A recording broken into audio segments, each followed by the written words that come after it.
Hey guys, welcome to The Path of Me. I'm your host, Wendy Hutchinson. I have a great guest today. His name is Jarrod Glow. He's a real estate agent, and also he is in solar sales, as in renewable solar. And he's had quite an interesting ride. So I'm really looking forward to sharing his story. Welcome, Jarrod. Thanks for being here today. Hey, thank you, and thanks for having me. Yeah, so let's kind of start at the beginning. You're from Texas, right? Or Correct. North Houston. and you grew up in a big family, small family? Big family. I had three brothers, so four boys. And where do you fall in the pecking order? I am third. You're third, okay. Not the youngest, but close. No, I've heard the third is the wild one. Were you? Absolutely. You lived up to that? Absolutely. 100%. I don't know how your mom survived four boys, but somehow she should get a medal, I think. I totally agree with you on that. So I know that you have had a pretty colorful background and quite a dance with alcohol and drugs, and it's been quite a ride. So I wanted to kind of find out where that kind of started. Did it just kind of start in high school with just some innocent partying and kind of escalate, or kind of what was the history there? So yeah, I would say it started in the neighborhood I grew up in. It was kind of a wealthy neighborhood, but there wasn't a whole lot for kids to do in the neighborhood. There was no movie theater, bowling alley. But we definitely had enough money for alcohol and drugs. So we would always meet up and, start drinking and then eventually move it to a house party somewhere. And after that, it just kind of escalated throughout my life. Uh, Alcohol was never really looked at as like a drug per se. It was more looked at as just something to do on everyday living. Mm-hmm. But then eventually, as I got older, and then alcohol, my body kind of became dependent upon alcohol. So from going out drinking at night to drinking the happy hour turned into pretty much drinking at 7 a.m. when you wake up to help get rid of the shakes and just to calm yourself down. And then your Yeah, body was dependent on it.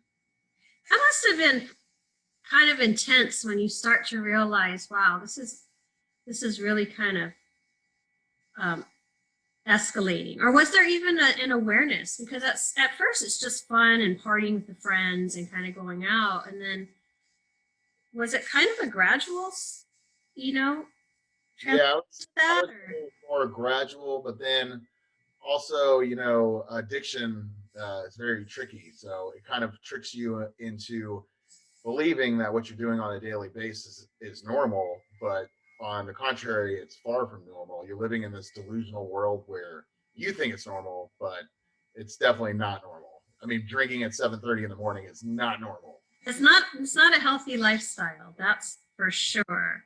But I guarantee you, someone out there can relate to this.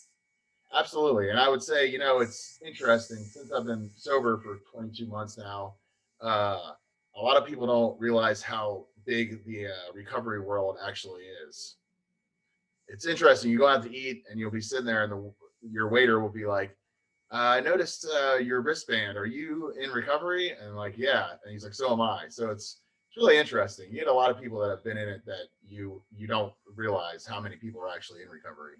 Absolutely, absolutely. I think also it's I've always felt like anyone who's tackling the recovery process is really, if they're doing it seriously, they're really doing the work.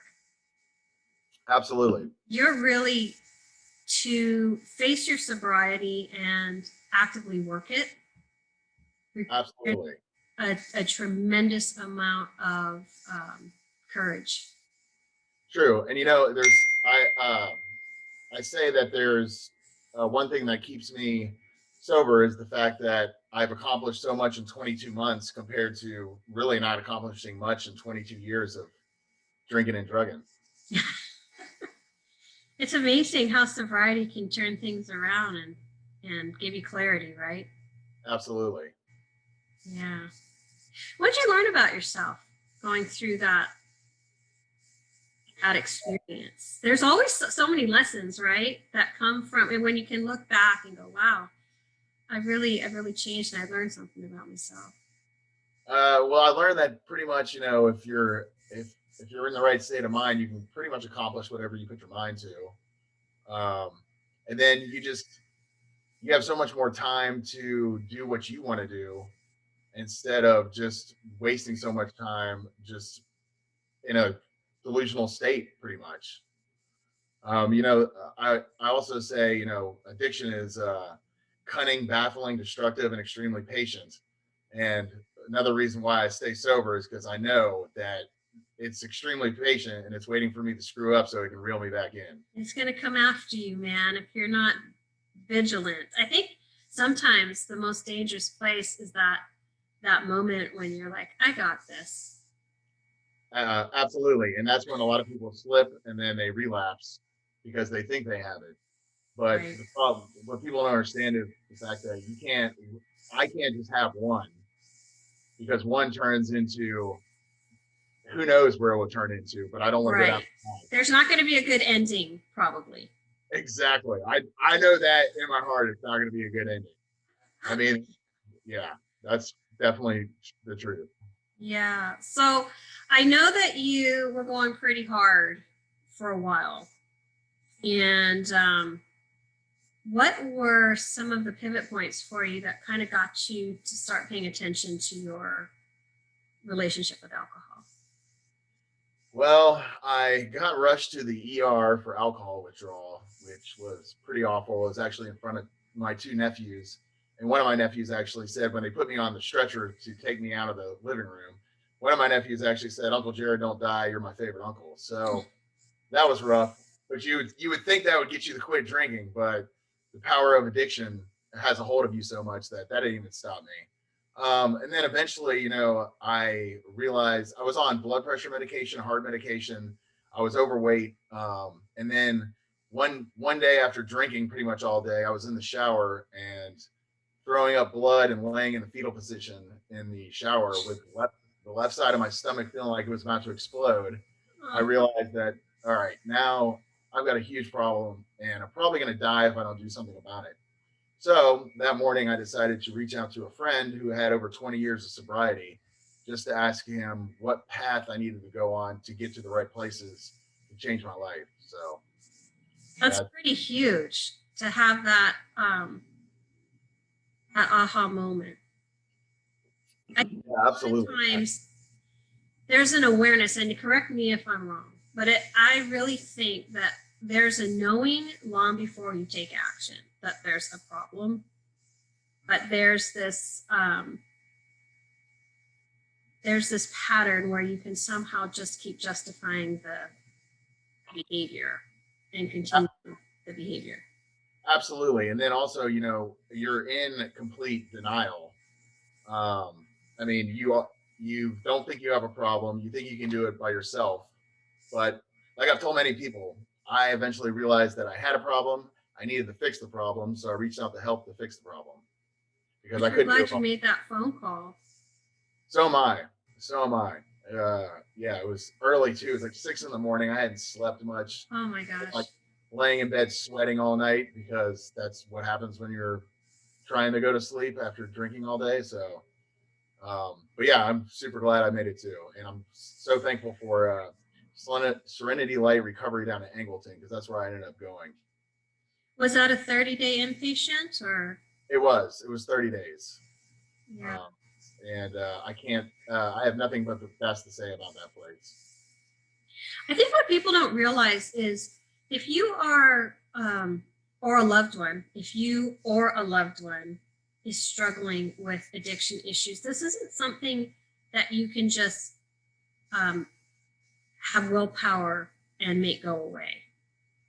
Like, right. Think, oh, well, then just don't drink. It's not that easy. No, it's not, and especially with alcohol because it's everywhere. Right. So I know it's a day-to-day battle. I mean, it's definitely not the easiest thing in the world, but eventually you figure out how to keep yourself busy to keep your mind off of it. So for me, it's all I run every day. I sit in the sauna, and I like to do it in the morning because then that way I can kind of map out in my head what kind of day I'm going to have for the rest of the day. That's awesome. So I think what it sounds like is you've created some really powerful tools to help you set yourself up for success. Yes, and I have a relapse prevention class that I also attend on Mondays, and that actually helps a lot as well. Yeah. You get a group of people that have all gone through the same thing, so you share your experiences and then share what's working for you, what's helping for you, and it really helps out in the long run. I was wondering if you could share maybe your perspective on, people who are starting to see themselves in this story, where they're starting to get themselves in circumstances that they can't get themselves out of. Maybe they're possibly having issues with the law. Maybe they're waking up after a blackout in some unfortunate circumstance and not knowing where they are, what happened. True. So like I always say that alcohol and drugs have 5 goals they want you to obtain. And it's financial issues, health issues, mental issues, legal issues, and relationship issues. And I always say that if you're having all 5 of those, then you probably have a problem. You probably need help. And for me, I was definitely having all 5 of them. So I realized that it was time to get help. But yeah, I agree. And then I hate to say it, but like it's true that if you are you have an addiction problem, there's really only 2 places that ultimately you're gonna end up if you don't get help, which is either dead or in jail. True. Sad to say, but it's I'm true. sure a lot of people have experienced that. I think what's really tough is that people think that this is something that they can tackle on their own. And I just really don't believe it is. I just think it requires a lot of support through this journey. I agree. I definitely tried to tackle it by myself, and it never worked out. And I tried multiple times, and I always ended up back at the bottom of the bottle. So it definitely did not work out for me. And I always tell I was gonna say, like when I go speak before COVID, when I was speaking at rehabs and detox centers, I always told them, I'm like, it's kind of like you get sober and then it's like the starting block of your life because now you didn't die, so now it's actually now you can actually live the way that you're actually supposed to. And then I always tell people too, I'm like, don't ever be ashamed to tell somebody you went to treatment because you went to fix you, nobody else. Right, right. And I think it's really admirable because to do this recovery work, you're constantly having to unpack some of the things that maybe weren't addressed that were driving the behavior in the first place. And a lot of them are just these blind spots, right? Like, wow, I didn't even know that this issue is related to when I was 5 years old and this happened and I had this trauma or something. There's always some sort of unraveling that's kind of leading you back to these different origin points that kind of maybe triggered the behaviors. True. And then also, it's like for me, it was like trying to drown out the problems in my life. But then eventually you realize that even if you get wasted and you pass out, the problems are still going to be there the next day, and then they're probably going to be worse because you probably said something you don't remember the day before. Yeah. I always say, like, you can't run from it because everywhere you go, there you are. Absolutely. And then, I mean, once you get sober, like some of those relationships that you messed up in the past, you definitely can, make better and have that relationship again once you're sober, because then people trust in you and they have a better sense of you being who you really are instead of who you were before. What was it like for you to actually, after years and years of just kind of masking and numbing through that lifestyle, what was it like to really figure out who you are? Because you hadn't really, faced yourself in your authentic state in years, probably. What was that like for you? Well, it was interesting because then you start realizing the type of person that you really are. And I always tell people too, like addicts are extremely intelligent because you lie for so many years and you got to cover up those lies. But then eventually when you get sober, you can actually really understand how intelligent you really are. And then you can put it to good use and make something of yourself. That's awesome. I love that. Did it take a while to reestablish trust, like with family, or, because you had been a certain way for a long time, where people kind of like, well, that's great, Jarrod, but I'm just going to sit back and see how this goes for you? Or were people super supportive? Like, what was your experience with that?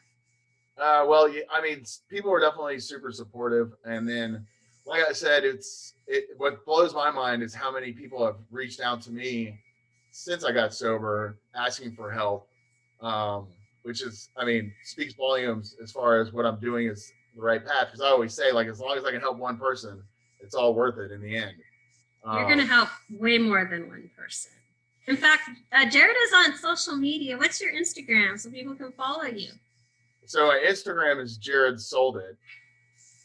And then my Facebook is Jarrod Sold It, but my personal Facebook is Jarrod Glow. Okay, so you're posting on all of those platforms, and I'll put links to those platforms when I edit the show so people can follow you, because I really believe that there's a huge push right now for people to really I feel like a lot of people are at a crossroads, and a lot of people are being presented with a choice to kind of evolve and create the life they want to live, or continue to slide. And I think a lot of people are very aware of it, but they don't know what steps to take, or they want to get better, but they're not really sure how. I 100%, because I believe that a lot of people want to get better, but they don't know exactly where the starting point is. Like, they don't understand if they need to go to detox first, or go to rehab, or go to a therapist. So there's a lot of different signs in yourself as where you probably need to go. I mean, if you're waking up and you're drinking and you're shaking, you definitely need to go to detox. Because one interesting fact is, alcohol is actually one drug that you can actually die from detoxing, because you can have a seizure. Right. So we definitely recommend a medically supervised detox. Don't do this at home on your own. Yeah. I went to a 7-day detox before I went to rehab. 7 or 8 days you were in a detox? Yeah, 7 days under supervision. And so it was rough. Don't get me wrong. The first couple of days were definitely rough. I don't think any part of this process is really easy, and that's why I think it's so admirable when people are able to really get on the other side of this thing and figure out how to maintain their sobriety, and not only maintain it, but really figure out who they are and thrive at the same time. I just think it's so admirable. I don't think people who aren't familiar with what addiction looks like have any sense of how pervasive and deep this hole is that you got to dig yourself out of. So anyone who's traveled that path and been able to sustain their sobriety, I think they deserve huge props. 100%. Absolutely. It's not as easy as people think. What do you think was the biggest obstacle to you actually making the choice? Because so many people, people wonder, why does this person go to rehab 4 times or 5 times? Would you think that it's just they're being forced and they're just not ready? I don't know if it's that. I think everybody makes mistakes and everybody slips up. So I think a lot of the people that I've met that came back just relapsed. Because life gets stressed out. You finally get to the breaking point where you need something to help you release, and so they just go back to what they were accustomed with. But yeah, I mean, I think that's the main thing. But like I said, everybody makes mistakes. Do you think a lot of it is just a lack of having learned coping tools, how to cope with your emotions and feelings, and how to process in a healthy way the stressors of life? I do, because it's funny you say that, because one thing that we talk about with my therapist is, like, now that you're sober, before you Before, you would just automatically react in an instant. Now you can actually sit there and like hold the emotion in your hand and figure out how you're going to deal with this before of just blowing up or doing something stupid. But before, I would never do that. I would never even think about doing that. But now I can actually like take a deep breath and think about what's going on and figure out what's Step the best. back a little bit. Step back and pause for a second. Exactly. And figure out like what the best solution is to make this situation go away the easiest instead of getting yourself all stressed out about it. One thing I really found with my clients is it's kind of like working a muscle. Your capacity to hold emotional discomfort is like working a muscle. So you have to really start out light. Like you might have zero capacity to hold emotional discomfort. Right? Yes, I absolutely agree.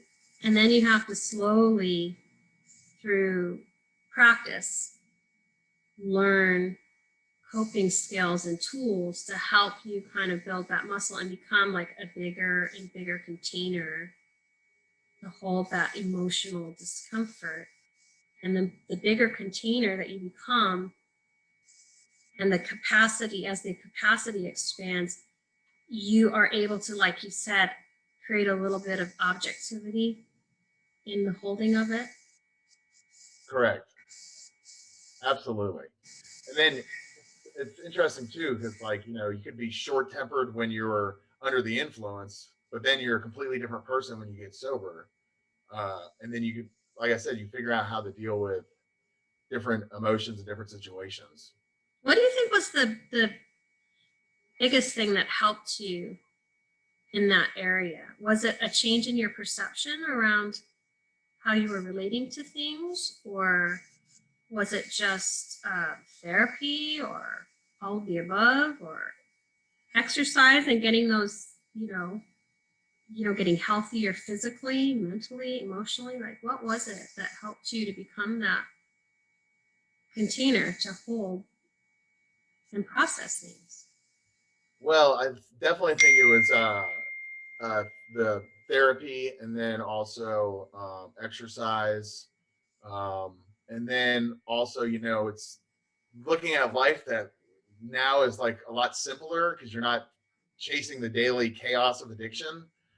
So it's like just like so more slowed down, I guess you could say, and not just always you're always on the go and always trying to figure out how to cover up something that you lied about before. So When you look back, do you think, wow, I'm kind of exhausted thinking about my life back then?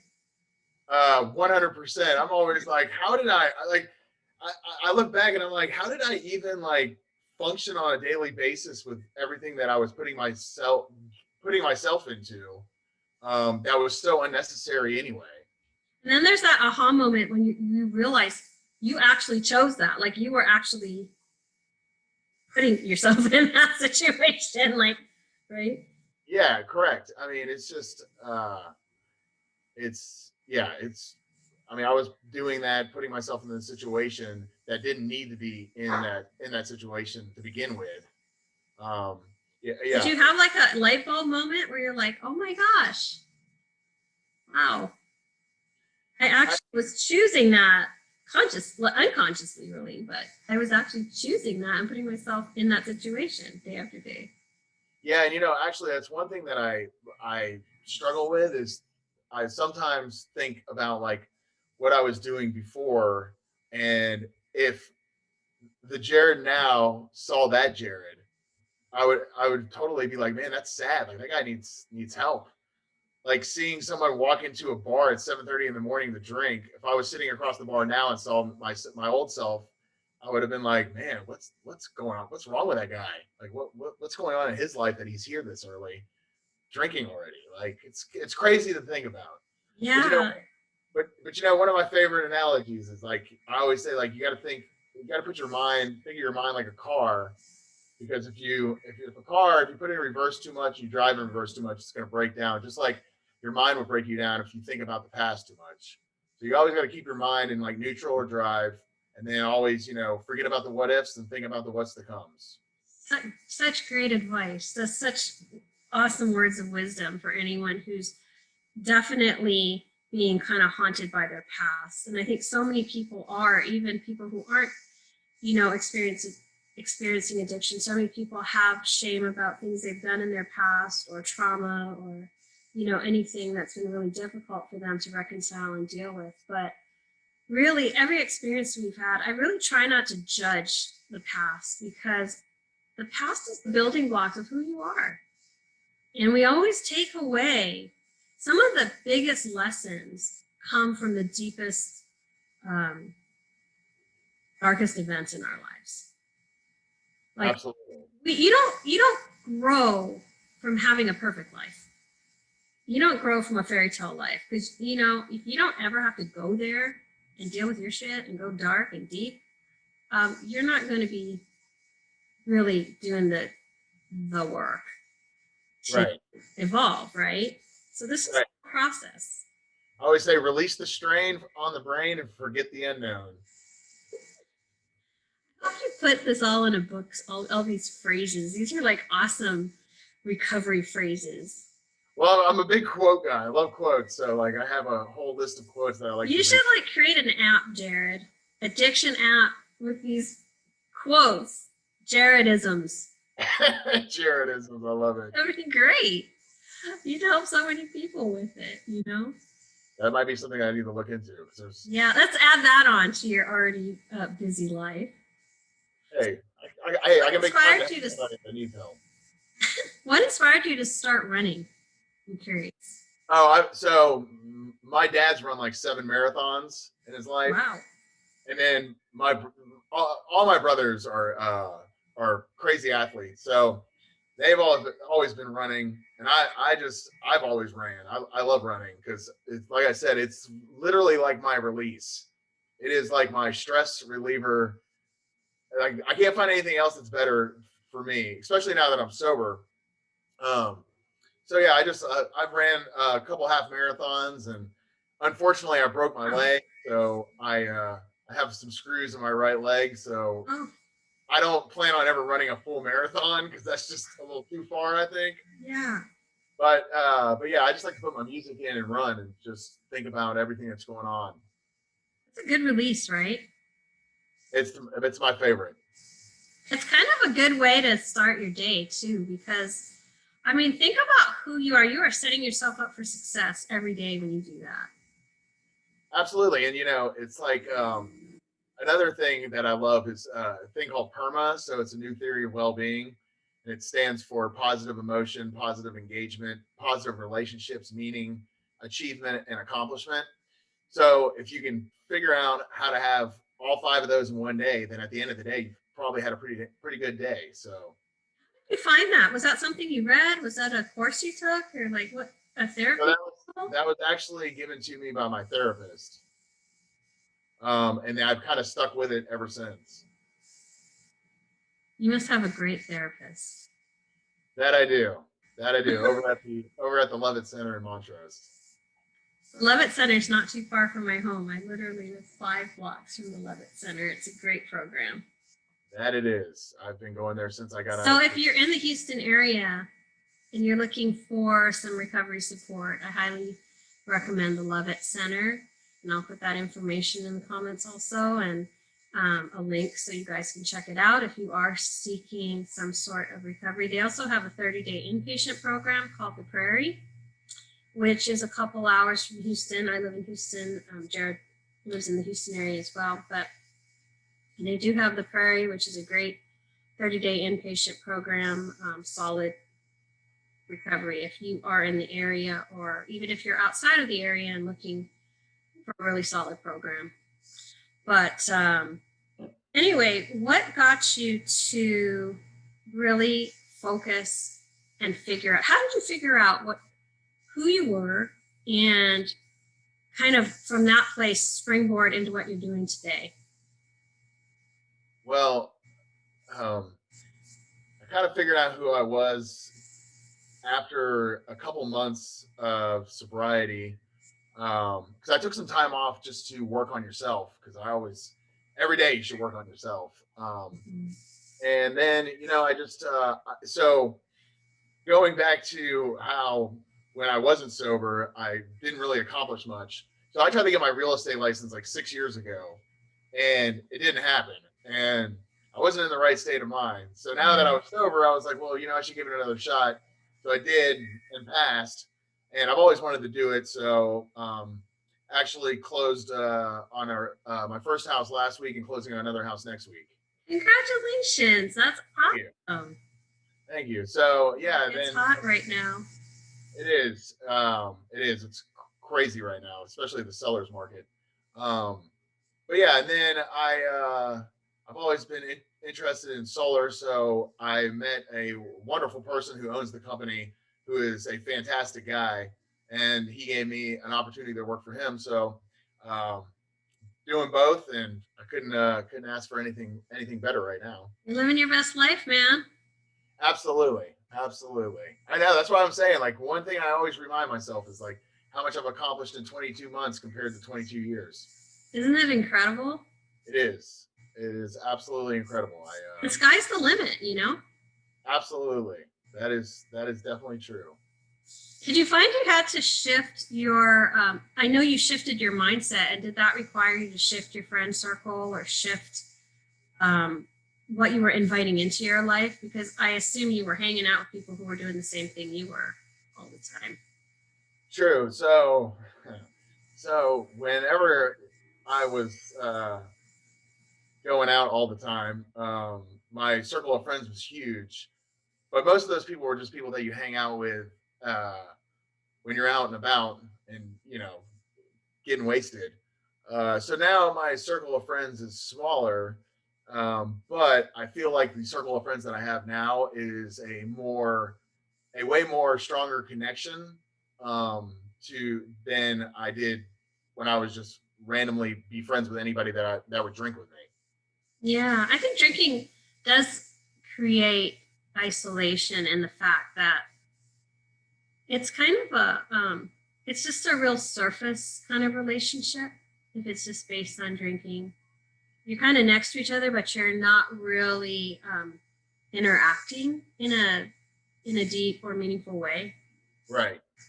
So you're kind of hanging out, but it's just really superficial versus having these really authentic friendships. So that must be really nice for you to have this core group of people you can really rely on. Yeah. And actually, one of my best friends, he's about 7-8 months sober now because he ended up getting sober after a while after I did. I have another friend who's 18 months sober who got sober after I did. That's awesome. You never know who you're influencing just by being you. Just walking your journey and them seeing you going, wow, if Jarrod could do it, maybe I should think about it. Maybe I should get myself into this space where I can find my own sobriety. So Jarrod, what do you think has been the most positive thing that's come out of this besides sobriety? Just what are some of the things that you found have just been super positive in your life as a result of this journey? Well, definitely the relationships with everyone that's close with me, but then also some personal things that have happened to me since I got sober is you don't spend all your time in a bar. Like, I have an app that tells me how many hours and days since I got sober that I haven't spent just hanging out in a bar. Right now I'm at 85 days. So when you put the hours into days, it's about 85 days that I've not been sitting in a bar drinking. Wow. And then some other personal things is I got my credit score to excellent because I was able to pay off some credit cards. I got 2 jobs. I am down about 30 pounds from when I quit drinking. I got off all my prescription meds, my blood pressure medication, my heart medication, and then just last week I got an EKG and my blood pressure and my heart rate. It was crazy. So when I was drinking and drugging, my resting heart rate was like 120, 130. And now my blood pressure the other day was 117 over 79, and my resting heart rate was 60. What? Yeah, it's crazy. So my cardiologist, you must feel so good. Absolutely. And my cardiologist is like, your heart rate has dropped half from when I used to see you a couple of years ago. So yeah, it's just crazy. And then my app also has how much money I haven't spent on drinking. So Wow. in 22 months, I haven't spent $34,000. What? Are you serious? Yeah. Oh. I actually think I might have been lowballing it when I put in my daily average of what I was. That's incredible. Yeah. So, I mean, it's just like, wow, dude, that's so inspiring. Yeah. So it's just like, like I said, life's a lot simpler when, you aren't spending. I like to use the analogy that like you're literally pissing money away because you're literally just drinking and you're there. You literally are. Yeah. Pissing it or throwing it up, one of the two. Right. So, right. When you save $34,000 not drinking in 22 months, then you have money to go do what you want to do. Man, you're so inspiring. Thanks.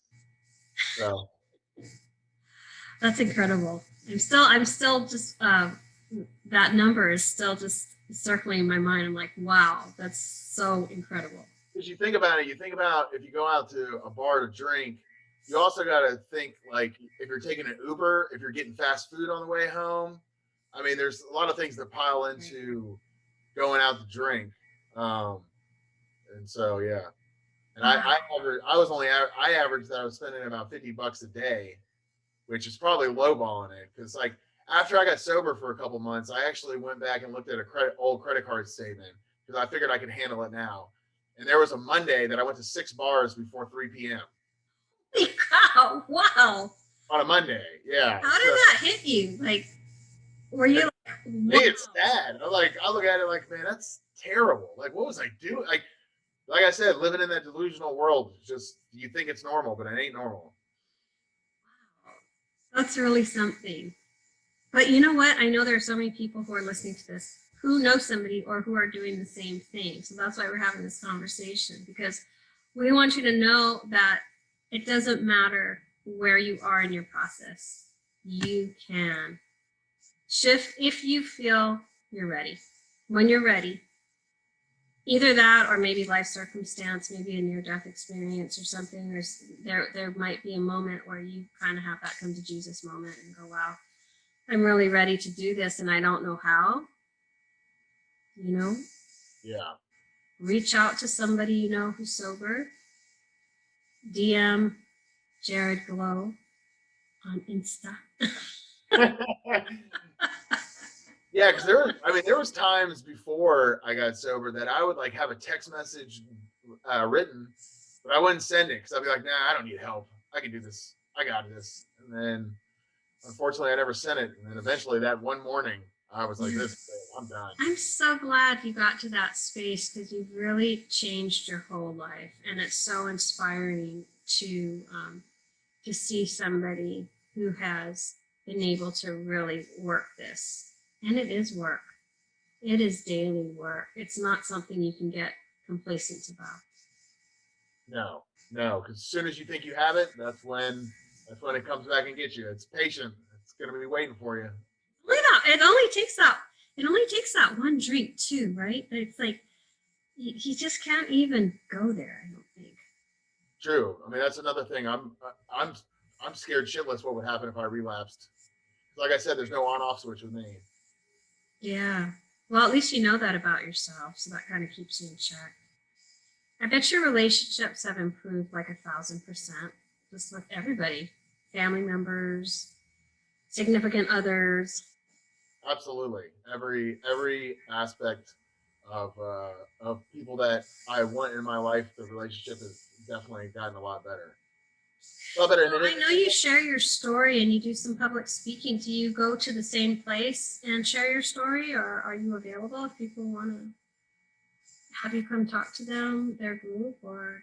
Yeah, absolutely. I was going to about 3 different places before COVID on a regular basis and talking. But yeah, I'm always up to come talk and speak. I mean, like I said, if I can help one person, it's worth it. But yeah, no, I don't mind at all. I'm up for it. I think it's important for people to hear a story like yours and really understand and see themselves in you, because that gives them hope. Like, wow, if this dude could do it and he was in that shape and I'm kind of there, that gives me hope that I could do it too, True. And like some people are amazed at like how much I post about sobriety and recovery on social media and stuff like that. But in my mind, I'm like, I don't really care what people think of me. Like this is my journey and I'm just trying to help people around along the way. I think also the people who are judging are probably the ones that should probably be looking at themselves. They're clearly not doing their inner work. If you're judging someone else, you're judging yourself because everyone's a mirror for you, man. Exactly. I agree. I agree. And that's another thing, like about starting my morning. I mean, another thing that will help you is if you like, you write down 3 things you're grateful for every morning and 3 things you want to accomplish that day.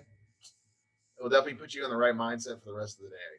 Yeah, that gratitude practice, they did a Harvard study and they found that after 21 days of gratitude, it really did shift your mindset.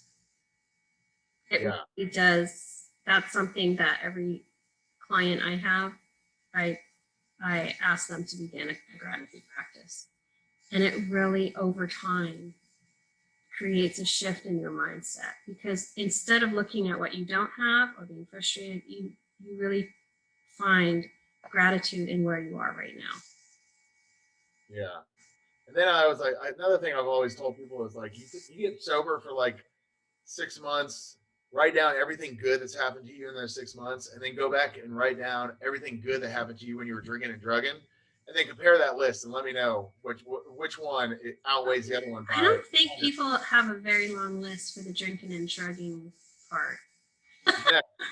No, it's all bad. I mean, nothing good's happening, right? 7 a.m. with the bottle. No, I mean, it's just all, yeah. I used to tell people that too. I'm just like, make a list of all the stuff that happens to you when you get sober, and you'll figure out why you're staying sober. Yeah. Yeah. Not to mention how good you feel physically. Oh my God, you wake up with no hangover. I mean, it's the greatest thing ever. And you sleep on a rock. You have energy. You feel alive. You're not just exactly. Death, right? Yeah, you go to the gym at 5 a.m. instead of waking up throwing up at 5 a.m. Yeah. Yeah. It's such a different life. I think when you change your vibe, I'm all about energy, right? So I'm always about raising your vibe. Mm-hmm. When you raise your vibe, you do that by being mindful of what you invite into your energy field, into your life, right? Be mindful about the kind of programs you watch, the people you hang out with, the nutrition you put in your body, the music you listen to, your environment. Is it toxic? Is your work environment helping you thrive, or, is it toxic? So it's just, I encourage people to get really mindful about what they're inviting in, and your friend circle is so important. You want people who are going to support you, love you, lift you, and be there for you instead of take and drag and, create drag on your progress, right? They bag you, really. There's a lot of people that you think are friends that aren't really friends. No. That becomes really apparent, I would think, when you get clarity, and you get clarity through sobriety. Absolutely. Absolutely. I couldn't agree with you more on that. I'd love you to share some of your Jarrod-isms and some things that might help some people out there. That might be, as we close down the conversation, I'd love for you to share some words of wisdom to help people who are really looking to make a change in their life. And it doesn't necessarily have to be around addiction. We're talking about just living your best life in general, don't you think? Absolutely. It's I think sobriety is extremely serious, and the main reason is just because my 22 months sober have been the best part of my life over the rest of my life, just because of the way I'm living now and the way that I get to enjoy stuff now, and actually remember it. That's another thing. That's huge. Yeah, exactly. No more blackouts, so I actually get to remember the moments in my life. No, so I love quotes. So like some of my favorite quotes when it talks about recovery is, if you quit now, you'll be back to where you first started. And when you first started, you were so desperate to be where you are now. And that is absolutely, I mean, you can't get any more truthful than that. And then, you know, another one that I love is addiction is giving up everything for one thing, and recovery is giving up one thing for everything. I love that one. Yeah. So So good, man. yeah, I read those a lot. And like I said at the beginning, don't ever be ashamed to tell somebody that you went to treatment because you went to fix yourself, nobody else. And Yes. if you need help, you should reach out, because don't be ashamed of the fact that you need help. It's it's almost impossible to do it by yourself. You know what's incredible to me, Jarrod? And I was just watching American Idol, and Chase Beckham, the guy who won American Idol, was in a really dark place not that long ago, a little over a year ago. He got a DUI, and here he is a year later. You know, he got sober, and then he goes on to win American Idol. It's like, you have no idea the magic inside of you. It doesn't matter where you are, how deep you are in your addiction. You have got something inside of you that's magic. True. And you know, one more thing too that helps me is I call them daily reminders. But it's amazing, once you get sober, you'll just be like walking through the store and you'll see something and it will spark something. Like the other day at Target, I just literally saw this wall of Tums, and I was like, oh my God, I don't have to take those daily all day anymore. Oh my gosh, really? But it's so interesting. Like, it's so weird how your mind works now that you're sober and you think about that. You're like, oh my God, I was eating those by the handfuls because I was literally having the worst heartburn ever because of drinking alcohol all day, every day. It must feel so good just to be physically healthy. Like, your body must be so happy that you chose to shift. It is. And so it's funny because I've told people before, I'm like, you know, one of the weirdest things is when you're drinking and drugging for 22 years, that's all your body really understands. So then when you get sober, it's like weird because you feel so good. You like don't really know what's going on. You don't know what to do with it, right? You're like, what is happening right now? Yeah. So it's like, is this like, wow, this is crazy. Like, is there something wrong with me because I feel this good? Like, or is this how you're really supposed to feel when you're not putting poison in your body all day? I'm going to ask you about that. Like, what was it like when did you notice all of a sudden that you were, because I know there's a period where you're chemically adjusting and you're physically adjusting, you know, to sobriety, right? I mean, it's a process. So was there like a tipping point where you got up one day and you're like, wow, what's going on? I feel really good today. You know, did you have a moment where you're like, what is this? I would say I mean, because it takes a while for your brain to heal. And then there's also a thing called PAWS, which is post-acute withdrawal syndrome, where it can actually mess with your head every like 6 months or so. So I would say, you know, over the past like 4 months has been like the best as far as my brain, my thoughts, my body. I go run and it's like I run like a mile and a half, like it's nothing. I'm not even winded. It's like, this is nothing. So wow. It's been What about pause? What is that? Is that like a cycle you hit, like where you kind of are clearing something or going through kind of a recycle in the way your thoughts are? Is it a brain neurological? Yeah, it's a thing that happens in your brain where like I said, it's called post-acute withdrawal syndrome. So if you've been drinking and drugging for a long time, then you get sober. It's like every 6 months you'll have days that you are just not your normal self. You're just off a little bit. You just absolutely feel mentally foggy and just a little bit off. It is, yeah. But after about 18 months, it's kind of, I haven't really had any issues with that. So over time, the frequency of it kind of waned. Goes away. Wow. Goes away. So Jarrod, thank you so much for being with me. I had such a great time talking to you. Absolutely. Thank you for having me. We have to connect. We live in the same area. Yes, definitely. And like I said, if anybody's out there struggling, don't be ashamed to reach out for help. Yeah, I'll put all that information in the video, and also I will put it in the comments so people who are looking for resources can check out some of the places that we're recommending here. To my audience, thanks for hanging with us. Hope you got some great information today. If you are struggling with addiction yourself, you don't have to do this alone, man. There's so much help out there for you. And I'm a firm believer that regardless of where you are, regardless of how deep you are, there's always hope. There's always hope. You can get better and you can change your life when you decide you're ready. So sending big love out to all of you, and anyone who's struggling, sending double big love out to all of you. Thank you for joining us today. Hope you guys have a great day. Be kind to yourselves. I love y'all. Talk to you later. Bye.